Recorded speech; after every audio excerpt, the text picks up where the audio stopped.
Hello everyone, today I will be retelling a film called Welcome Home. Enjoy watching everyone, you will definitely like this film. The plot of this film surprised me very much. Brian refuses, still haunted by the betrayal. The girl had too much to drink and cheated, realizing her mistake only after it had already ruined their relationship. That evening, Brian is unaware that someone is watching him through a hidden camera.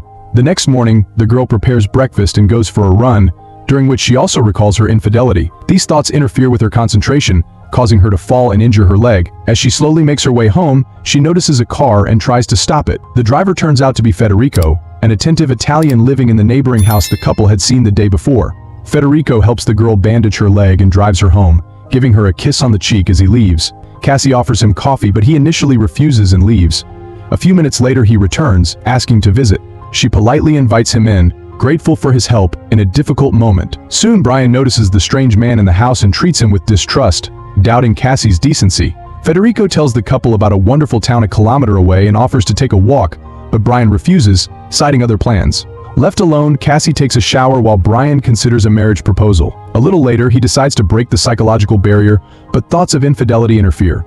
Brian still sees the girl's betrayal before his eyes, spoiling their romantic mood. The couple does not realize that they are being watched by a psychopath through hidden cameras. As it turns out, this is Federico, who lives nearby. Sometime later, Federico gives Cassie and Brian a ride into town so they can unwind. Along the way, Cassie confides in her neighbor, talking about meeting Brian and the problems in their relationship. Upon arriving in town, Brian thanks Federico for his help but again becomes jealous. At some point, he reminds Cassie of the betrayal and admits that he knows about the calls from her secret admirer. The couple fights hard, and Cassie decides to go home. Near the ATM, Cassie accidentally meets Federico, who is aroused by the accidental contact. Meanwhile, Brian heads to a nearby bar for a drink and some relaxation. Federico also appears there and offers to befriend and chat. Cassie, bored at home alone, decides to drink, finding a bottle of expensive wine in the basement. Meanwhile, Brian becomes more open and shares with his Italian friend the reasons for his jealousy. He reveals his girlfriend's betrayal with a work colleague and admits that he cannot forgive Cassie for it. Coming to Italy is their last chance to fix the relationship, but the feeling of injustice continues to haunt him. Noticing the way Brian looks at two attractive Italian women, Federico suggests they get to know them better. Alessandra and Isabella show increased attention to the American guest and agree to drink together. Brian feels a pang of conscience, believing that all this is wrong, but he is drunk too much and is unable to refuse the company of the hot beauties. At one point, Federico suggests playing a familiar game for the couple, 2 truths and 1 lie. The Italian names 3 facts, including that he has the keys to the couple's mansion and can visit the lonely Cassie at any time. That night, Federico decides to follow through with his plan and sneaks into the house. Reaching the 2nd floor, he goes to Cassie's bedroom and touches her. Cassie, sensing this, assumes it's Brian, unaware of the psychopath. In the morning, Brian wakes up in a strange bed in a motel and realizes that he made a mistake. After losing his mobile phone, he returns home as soon as possible and does not mention his betrayal. While taking a shower, Brian notices traces of Italian women's lipstick on his body and hopes to hide it from Cassie.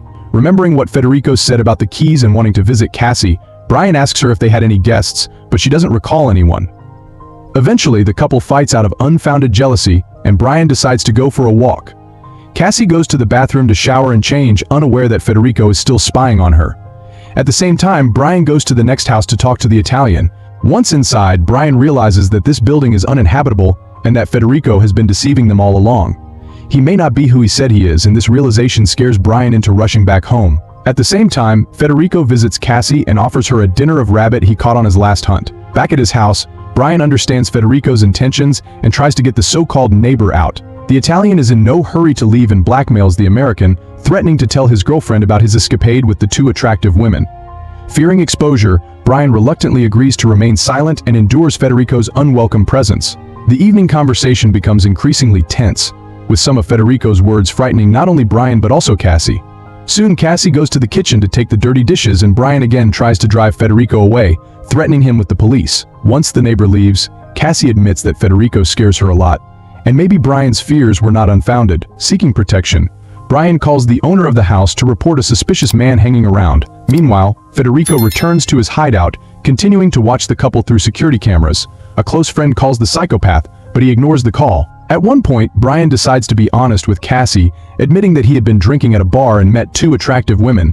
He doesn't deny that he drank too much but insists he doesn't remember enjoying their company or cheating on her. Cassie forgives Brian and offers to build their relationship on trust. Soon after, Cassie goes to take a shower and asks Brian to wait for her in the bedroom. Brian goes down to the basement to get a bottle of wine, but the door suddenly closes, clearly not by accident. He starts screaming, but Cassie doesn't hear anything as Federico, who has snuck into the house, turns on loud music. Hearing a romantic melody, Cassie goes to the bedroom and finds a gift from Brian. Meanwhile, Brian discovers a small door hidden behind a rack of bottles and finds himself in an underground passage. After navigating a simple maze, he finds an exit leading to another part of the house and successfully escapes the trap. Hearing a commotion in the kitchen, Federico realizes that Brian has gotten out and is on the run. Cassie removes the blindfold and finds her boyfriend's phone with a few missed messages on it. After watching the videos, Cassie realizes that Brian cheated on her with two attractive Italian girls.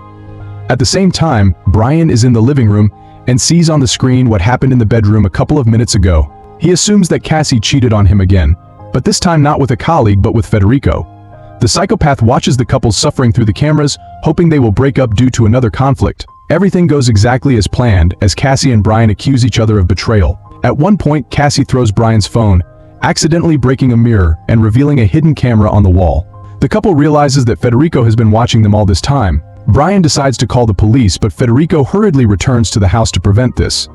Resolving the conflict peacefully is not possible, as the Italian is not ready to leave witnesses and does not want to go to jail. Federico lashes out at Brian with a hunting knife, causing a fight to break out.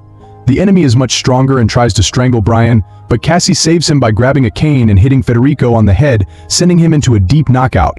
Under the stress, Cassie loses control and continues to beat Federico, eventually taking his life. It seems that all the horror is over, but a car pulls up to the house. Not wanting to go to jail, the couple quickly hides the traces of the crime and conceals Federico's corpse in the next room. Eduardo, the owner of the house, arrives in response to Brian's call. The couple claims that all the terrible things are over and they are now fine. Eduardo insists on looking around to ensure their safety. It soon becomes clear that Eduardo and Federico were accomplices, setting up cameras to spy on couples. Federico was a psychopath, and Eduardo used the recordings to make money through blackmail. Going to the shelter, Eduardo reviews the records and realizes that the guests killed Federico. Returning to Cassie, Eduardo covers the cell with his